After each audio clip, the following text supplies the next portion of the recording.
Gena maaso n'okubanga musubscribinga n'okubanga mutugoberera. Nze Lwassa Emmanuel muli mutyaje mukwasaganya. Obulamu buli butya. Tubaweereza tusinziire eno far away eno wansi. Tuli almost mu Kenya. Mwe tubaweereza okubanga tubatuusako ensonga zino. Muli mutya kansubire muli bulungi. Beef Organic Access Building Lubaga Road yakutuusaako eddagala. Genda yakujjanjaba kyonna ekikulu. Kubira Dr. Mugambe siri bulungi at any cost. Ensonga z'omukulu amanyikiddwa nga Lwassa ne mukyala we Angel kyagenda maaso.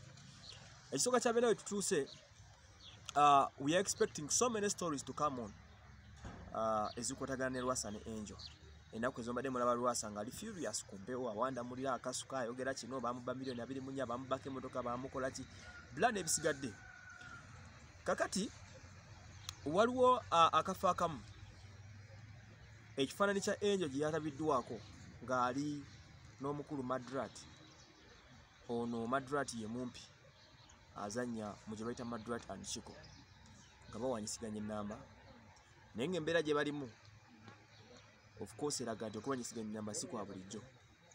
Kino kireetedde abantu bangi okutandika okulowooza n'okufumiitiriza nti wandibanga waliwo a serious connection wakati wa Madrat n'omwana omuwala ono Angel. Era nga olugambo luyiti nga nanti bano bandibanga batandise okubaako n'ekigenda mu maaso b'okwedeetinga. Bino byonna bigenda mu maaso boogera bino nga stories ezimu eza Angel za Kamalo Fuluma ng'ayogeraganya ng'akiisinga omusajja agambibwa okuba nti yamupasudde mu maka ga Lwassa. Omusajja bagamba nkuba kyeyo okuva mu ggwanga erya America. Oba nfuna bulungi nnyo. So kati ono era yaviirako spark ya buli kimu okubanga bijja mawulire oluvannyuma lw'okubanga yakwatibwa nga bali mu kwekuba kiisi mu public mu bantu. Era kyebuuzibwa ani yakwata ka video ako. So n'olwekyo omukulu kati olugambo luvudde. Omanyi emboozi nga zino eza Lwassa ne Angel. Kati Angel omulaba already Angel yafuuka a bit popular. Sijja gamba nti ali popular but yafuuka a bit popular. You expect abantu ab'enjawulo okutandika okwengeginga omwana omuwala ono. Era ze nabagamba nti ekintu kya Angel okwakana ne Lwassa Angel yagenda okukifunamu. Reason being nti yafuna erinnya wano mu Uganda kyangu nnyo okufuna erinnya. Naye oba tonna kyokoze mu industry eno ofuna mangu erinnya. Omuwala Nabatanzi ya trendinga nnyo era Nabatanzi yafuuka w'amaanyi nnyo oluvannyuma lw'okwawukana ne Lwassa. Because so many stories, theoretical stories ezimu nga ntuufu endala nga za bulimba zonna zavaayo. Oba nfuna bulungi nnyo nti mu kaseera nga kano ng'abantu baawukanye kati nga balaba Lwassa ne Angel, people start creating myths, tuzita myths. Batandika okuteebereza mu nteebereza enjawulo, batandika okutondawo emboozi nti ne oba otunudde butunuzi bw'oti ensi ejja kugamba nti Angel yatunudde bw'ati. Ne bw'oba otunudde eno era bajja kugamba Angel yatunudde eno, lwaki yabadde atunulayo. Angel kubanga yawanyisiganyizza ennamba ne Madrat and Chiko, I mean ne Madrat. To my own ng'omu Emma, kiyinza obutanneewuunyisa. Kisookera ku makya nga Angel baagalanye ne Madrat. Kuba Madrat is a star. Don't expect Angel okuddamu okwagalana n'omusajja ali awo nga bisaatisaati oba nga babulijjo. Era musuubire okutandika okutambuliranga mu abo abali mu Limelights. Era ojja kumuwulira nti kati ayinza okuba aleetinga producer gundi, aleetinga omuyimbi gundi. Lwaki? Because yasobodde okubanga achievinga ekyo. Kuba bamujja mu bbaala ng'akola simanya massage nga mukyala munaku okusinziira ku reports ezazimufulumako. N'ayingizibwa mu bulamu obw'enjawulo n'afuulibwa ow'akabi oba okitegeera bulungi nnyo. Ensi endiko kwange emukkiririzaamu abamubirivingiramu. Kati kyonna kyakola ekyapeninga. Era kati emboozi zitingana. In just a period of 1 week, bamusonzeeko omusajja oli mu America, bamusonzeeko Madrat. Of course Madrat is a star.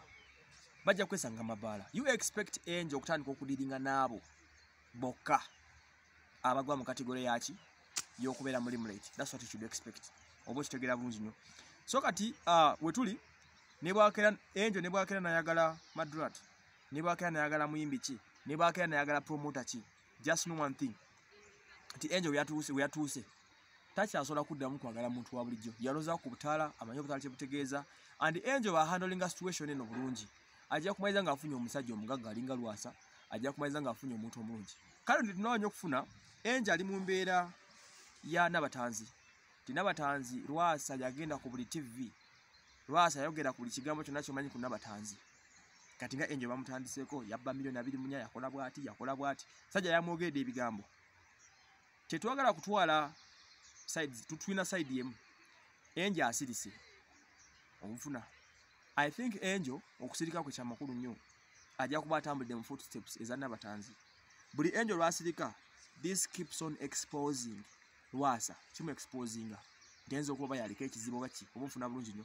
Kati Angel ali mu kattu ako kenyini kenjogeddeko nti ali mu fixed weight. Bamutunuliza liso Joji. Omusajja ayogera kino, people waiting Angel agenda kwogera ki. And Lwassa should be very careful nti Angel singa akaya nayogera ekigambo. Asobola okuba Lwassa n'amuteeka wansi. I'm telling you. So kati Angel agenze mu mbeera yennyini Nabatanzi gye yalimu. Nga nkubulire Angel, story ya Angel egenda ku training for the next 6 months. Kitegeeza it is upon her to use this opportunity. Omanye obagamba omukisa omubi. Ekintu ekibi ekigiramu omukisa, you never know. It can be a blessing in disguise. Omwana nafuuka obulamu ne bukyuka nafuuka someone else in this country, nafuuka omuntu ovunaanyizibwa, nafuuka omuntu omulala. Obulamu ne busobola kuba nga butambula ne buva we buli ne bugenda ku kijjako. So nolwekyo let's wait to see what next. Agangeze wasomana.